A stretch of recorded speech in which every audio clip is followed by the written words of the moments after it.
Anyways, these are made by Woods. You guys have seen me talk about them. They got dual oilings.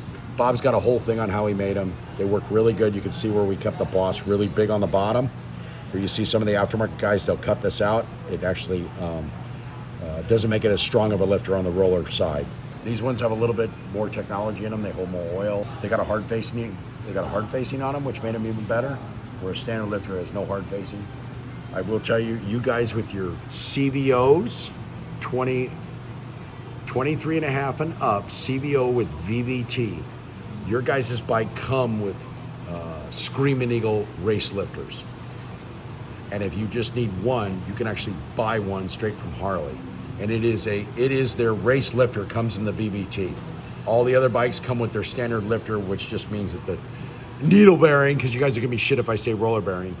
Needle bearing, it's a full needle bearing like a cam bearing. That's pretty much what makes a race lifter versus a stock lifter.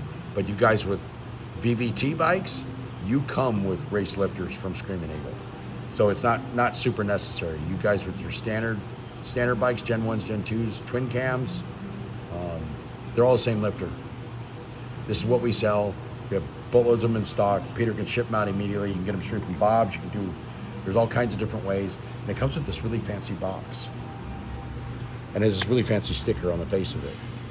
And it has all this information on it, what travel is and everything. So you guys that build motors, you guys have all the information right in the box. Every 30,000 miles?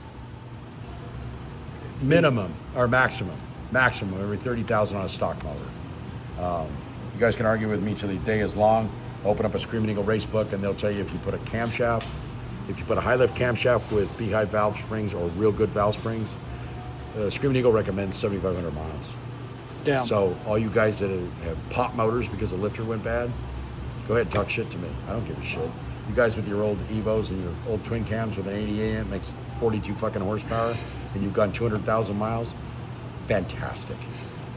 This is just educational. It ain't making you buy fucking jack shit. Now, when somebody buys, say, one of these, I mix it with this.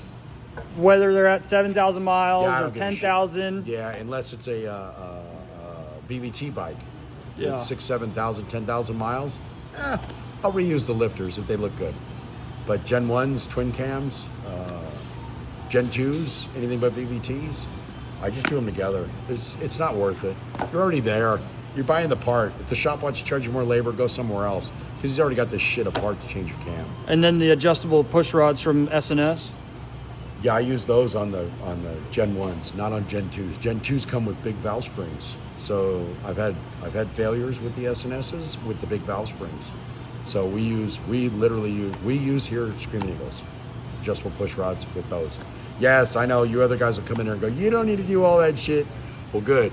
Go get your wrenches and pull the rear valve cover off of an M8 and see if you want to do that again or just cut the fuckers out and put adjustables in it. Your choice. You're in your garage.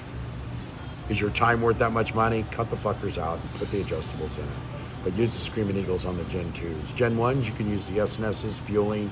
All of them are really good. Unless you go to big springs. I would stick with Screaming Eagles.